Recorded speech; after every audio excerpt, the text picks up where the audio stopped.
so now we're going to do the flip side and do a dehydration. So in hydrolysis, you were using a strong base and adding water into a compound to break bonds. We're now going to create a bond, remove water, and use an acid. So opposites all around. The compound you're going to start with is 2-methylcyclohexanol. You're going to react it through heat and with a fairly strong acid, phosphoric acid here, and it is going to remove the OH group and a hydrogen and create one of two different products that have a double bond now, a newly created bond, as well as the water that gets removed. So thinking about the process that is going on here, when that alcohol is heated with the acid is going to protonate that OH group. So we talk about a leaving group, something that can be removed from the molecule. Hydroxide is not a particularly good leaving group, but water is a great one. So the protonated hydroxide is very prone to leaving. When it does, it takes the electrons along with it and leaves a carbocation, which is incredibly unstable. It is not happy being positive at all. It is going to grab electrons where it can. And we've not given it anything else in this reaction to work with, so it is going to either grab the electrons from one of the hydrogens on the left-hand side here or the hydrogens here on the right-hand side to make a product. Okay, so when we do this, we have one of two products that are going to form, either the 1-methylcyclohexene or the 3-methylcyclohexene.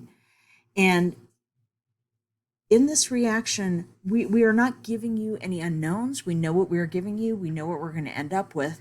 So we have a different question that we're having you ask. We're going to be using Zaitsev's rule to predict which of those two products are going to be the major product. So in the late 1800s, a fellow named Zaitsev did a number of reactions, of elimination type reactions like this, and determined that the most substituted product is the one that is made in the highest quantity. So when we talk about substitution, imagine the double bond as being the double bond in an ethylene molecule, so hydrogens on the carbons to either side of that double bond. Anything that's not a hydrogen is considered a substitution. So here in the 3-methylcyclohexene, here's my double bond. I have a hydrogen, the ring, a hydrogen. So of the 4 possible hydrogens that could be around that double bond, 2 of them have been substituted with the ring. Over here for 1-methylcyclohexene, I have the ring, a methyl group, and a hydrogen. So 3 of the things that could be hydrogens are substituted. It is the more substituted product. It's the one that we are going to expect to be made in the higher quantity. So in order to use a technique in lab to figure out what we have and what's in the higher or the relatively higher amount, we have a great technique that is quantitative and can identify things that you've used already, which is gas chromatography. So in comparison to standards, we can look at how many products are made, what those products are, and how much of each of them are there. So that's going to be our analysis. Right. Another thing to note before we move on to the next slide, this particular reaction is in equilibrium. And the equilibrium is actually fairly equal. If anything, it might kind of tend towards the reactant side with the alcohol that we show here as the reactant. And we want to make as much of this product as we possibly can. So there are ways we can do that in lab, things that we can do in order to encourage the production of as much product as we possibly can make. And to do that, we're using another rule, so Le Chatelier's, to work with this, because if you remember with Le Chatelier's that a reaction that is in equilibrium is going to always try and get back to that equilibrium. And if we irritate it in any way by adding things or removing things, it's going to try and revert and try and get that same ratio of reactants and products. So what we're going to do is we're going to remove the products as they're being made, and that's going to drive this reaction forward. It's going to drive it to the right to keep making products, keep trying to keep that equilibrium going. So we're going to be removing the two alkenes as well as the water as they're being made. We'll do that with fractional distillation. So take a look at the boiling points. Notice that our alkenes are a much lower boiling point than our starting alcohol. So we can heat it up, and that helps the reaction to go. And then as these products form, we're pulling them off through fractional distillation. We're also going to pull along the water with a boiling point of 100. That's going to come along too. Okay? And we'll try and get rid of that as quick as possible to try and maintain our products so that they don't go back to the alcohol. A fractional distillation, very much like your simple distillation, except that we have added in this additional condenser between the round bottom flask and the three-way adapter and the subsequent collection through the condenser. What that does is it helps to exaggerate the boiling point differences.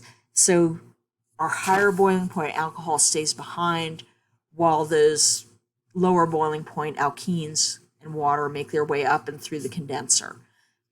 If we needed to exaggerate it even further, we would add in packing material such as glass beads, because what is happening is as that vapor rises, it is condensing and evaporating, condensing and evaporating.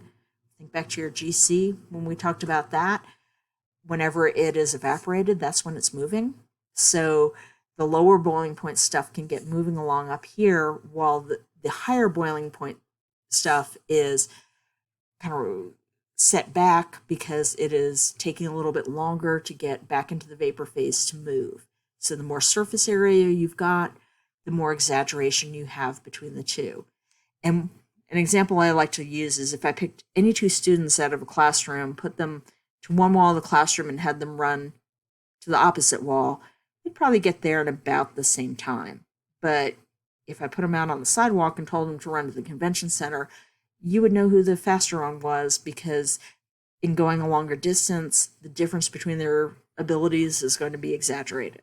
So kind of a similar way, we've just given it a longer path to get through to really exaggerate that difference in our boiling points.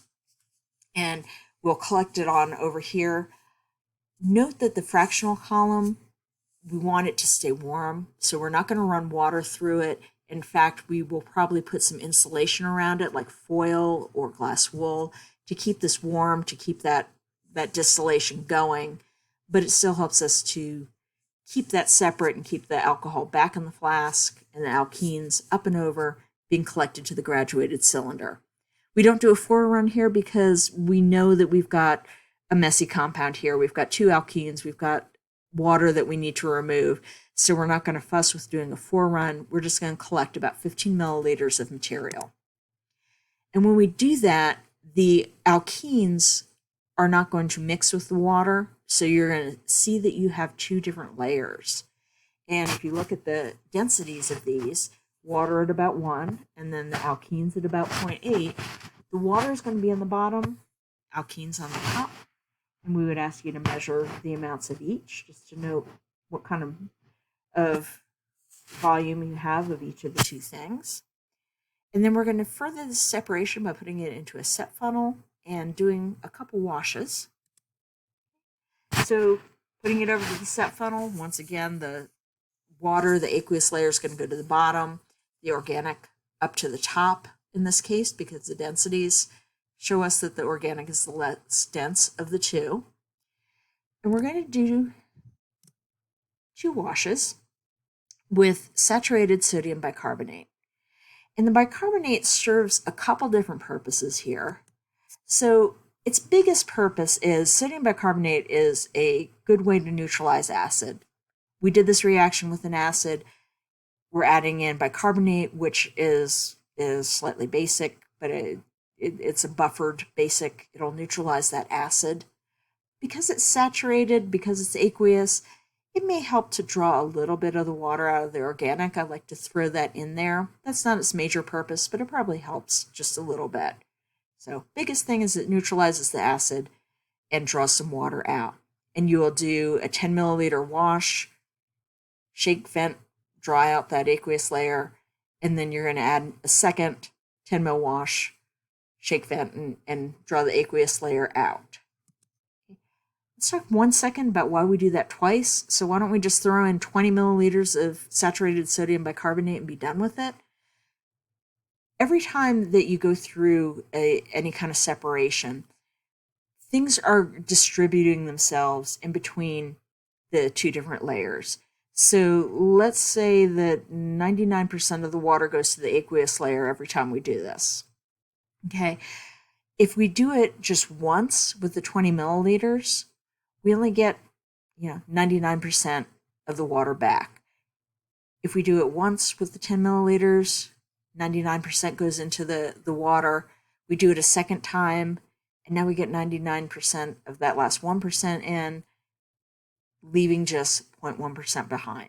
Now, that's a very simplistic way of looking at it, but another way of thinking of it, if you were washing something in the sink, it would be more effective to fill the sink halfway, wash, drain it out, put in fresh water, halfway, wash and drain it out, than to do just a single wash where you fill the sink up all the way. So doing multiple washes for that reason. Okay. Once we've removed that aqueous solution, and again, you'd hold on to that just to make sure until you got to the very end to make sure you had the right layer. You would take the organic layer off the top and put it into a flask. And at this point, it still has a little bit of water dissolved in it. We want to get rid of that before we go on to the next step. So you're going to add a drying agent, which is going to consist of an anhydrous salt that is prone to being a hydrate. Remember your hydrated salts from Gen Chem? So these are salts that have a propensity to add in water, loosely associated water. So if we add the anhydrous version, ones that have been dried out and have no water, they will scavenge for that water in whatever you put it into. Your first scoop may be a little bit clumpy. Okay, so when you put the drying agent in and it clumps up, that lets you know it's picking up the water. It's getting kind of sticky as it does so, and it'll clump together. And you're going to end up adding that in to a point where it is free-flowing. And when we say free-flowing, our definition is that there are little bits of it that are moving around in the flask free from one another. Clumps may still be there, but as long as you have some free-flowing stuff, you've got enough to gather that water as it sets. And so we would leave this until the next lab period, corked and labeled, and we would get back to it the second lab period to do that final distillation. So remember when I talked about distillation, I said your fourth and fifth experiments are going to be very much like that first one. Here we have something pretty pure. We're going to give it a final run with a simple distillation and then do a bit of analysis in the next video that we talk about.